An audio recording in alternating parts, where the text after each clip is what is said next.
brasileiros ligados ao grupo extremista Hezbollah preparavam ataques no Brasil, disse a Polícia Federal.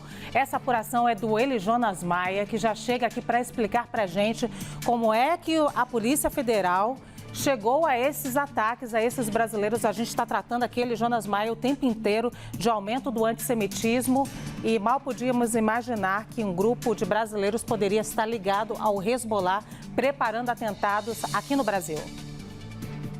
Boa tarde, Luciana. Boa tarde a todos. Agora no Brasil, meio-dia. Uma investigação complexa do setor de inteligência da Polícia Federal descobriu uma ligação de 2 brasileiros, com o grupo radical islâmico Hezbollah. E nessa quarta-feira, agora há pouco, prendeu 2 brasileiros que tinham ligação com esse grupo.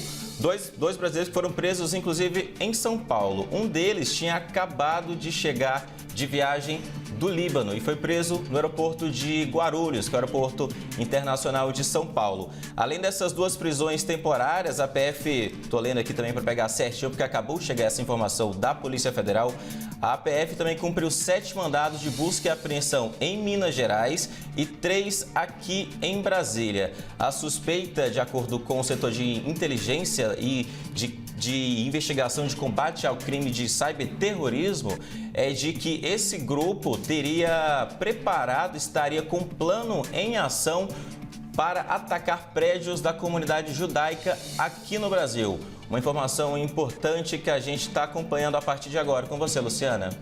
Eli Jonas, me ajuda a construir essa informação aqui. Eu sei que você tem fontes na Polícia Federal. Para você que está chegando agora, a Polícia Federal já prendeu 2 brasileiros, informação do Eli Jonas Maia, nosso setorista, que presos no aeroporto de Guarulhos, que tinham ligação com o Hezbollah e planejavam atentados. Eles seriam uma espécie de lobo solitário, Eli Jonas? Eles eram recrutados, esses brasileiros poderiam ser recrutados por esse grupo, e é o que a gente chama de lobos solitários quando eles acabam sendo recrutados individualmente em várias partes do mundo? Luciana, a Polícia Federal, ela aponta lobos solitários quando são aqueles terroristas que agem por si só, agem sozinhos, mas a verdade, essa investigação está caminhando para o ponto de que eles tinham informação diretamente do grupo e que já agiriam de acordo com de acordo com a orientação do grupo radical Hezbollah. Inclusive, um dos brasileiros que foi preso hoje em São Paulo tinha acabado de chegar de viagem lá do Líbano, onde existe o grupo mais fortemente lá, o Hezbollah.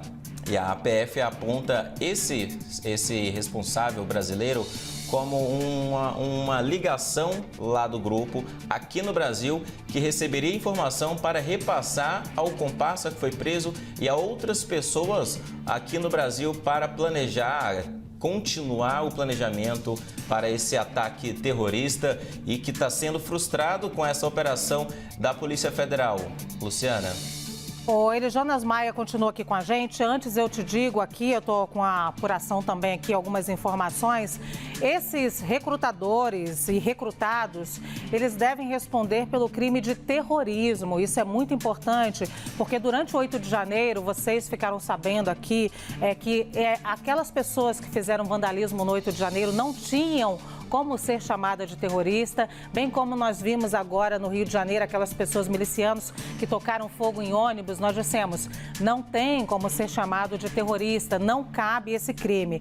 Mas esses brasileiros, esses sim, recrutados e recrutadores, vão responder pelos crimes de terrorismo, e esses crimes na lei são equiparados a crimes hediondos, considerados inafiançáveis, insuscetíveis de graça, anistia ou indulto, e o cumprimento da pena para esses crimes se dá inicialmente em regime fechado, independentemente de trânsito em julgado da condenação. Então a gente já pode entender, Eli Jonas Maia, que esses brasileiros que agora estão sendo presos pela Polícia Federal, um deles no aeroporto de Guarulhos, por ligação com o grupo Hezbollah, e possivelmente fazendo atentados terroristas, planejando atentados terroristas contra a comunidade judaica.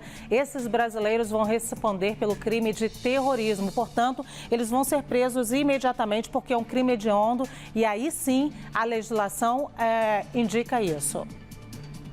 É isso mesmo, Luciana. É importante esse aspecto do crime ser equiparado a hediondo, porque ele é inafiançável, como alguns outros que a gente tem no Brasil também. Então, se for condenado esse preso pelo crime de terrorismo, porque tem a investigação, tem que ter a parte da denúncia também ao longo do processo, se tiver a condenação, não tem como, assim, de certa forma, se desvencilhar. E a PF aponta que uma célula do grupo Hezbollah que está planejando ataques, mas que ainda bem, estamos aqui, não teve andamento. Muito bem, eu vou chamar a Basília Rodrigues para se juntar a nós. Para você que está chegando agora, é breaking news aqui na CNN Brasil, porque a Polícia Federal prendeu brasileiros que são ligados ao grupo terrorista Hezbollah. Essa informação de agora do Eli Jonas Maia trouxe aqui para a gente. Essa investigação dá conta de que essas pessoas, elas planejavam atentados à comunidade judaica aqui no Brasil. Prédios, então, da comunidade judaica são 11 mandados de busca em Brasília, São Paulo e Minas Gerais e já tem 2 brasileiros presos. O Basília Rodrigues se junta a nós, a gente está construindo esse breaking news aqui. Eu já comecei a contar um pouco para o nosso telespectador que essas pessoas, essas sim, serão julgadas pelo crime de terrorismo. A informação das mais importantes que a gente está trazendo aqui nessa apuração do Eli Jonas Maia, nosso setorista de Polícia Federal, e tem tudo a ver com o sentimento de apreensão que só cresce entre integrantes da comunidade judaica no Brasil. Várias entidades de israelenses divulgaram hoje um manifesto em que apontam para o aumento do antissemitismo no Brasil desde o início do conflito, deste início mais crítico dos conflitos no Oriente Médio. O que isso significa? Há medo, apreensão também de israelenses que estão fora daquela região de conflito, em países, em tese, tidos seguros, ambiente tranquilo, como o Brasil. Amanhã, Luciana, 9 de novembro, é comemorado, ou melhor dizendo, é lembrado o Dia Internacional de Combate ao Fascismo e ao Antissemitismo, ou seja, em todo o mundo. Mas há uma preocupação sobre o Brasil, até mesmo pelo destaque que o país tem ganhado nos últimos tempos nessas negociações, nessas gestões entre países, até para a retirada dos nacionais de lá. Por que 9 de novembro? É o dia da Noite dos Cristais Quebrados, que marca aí o início do Holocausto, né? Marca essa data histórica de 1938, de maior crime, ataque e perseguição aos judeus no mundo. Há muita preocupação das comunidades judaicas no Brasil com esse aumento do antissemitismo, com ataques que vão além das questões de retórica, de críticas aos judeus, ao governo israelense. Como a gente viu nessa apuração com a Polícia Federal, há também risco, apreensão de ataques físicos contra a integridade física das pessoas que sejam desta comunidade. A gente está aqui com algumas informações que vão ser divulgadas entre hoje e amanhã, um levantamento com o número de casos, ameaças, denúncias que estão chegando a estas entidades das comunidades judaicas aqui no Brasil. É um levantamento assinado pela Confederação Israelita do Brasil, a CONIB, e também a Associação Cultura Israelita Brasília, a ACIB. Vão se reunir amanhã, mas antes disso a gente traz mais informações para vocês aqui com jornalistas, com formadores de opinião, mostrando estes dados inéditos e também imagens dos ataques que vêm acontecendo lá no conflito, no ponto mais crítico, no Oriente Médio, e como isso tem criado uma onda de repúdio ao aos israelenses, aos judeus em todo o mundo.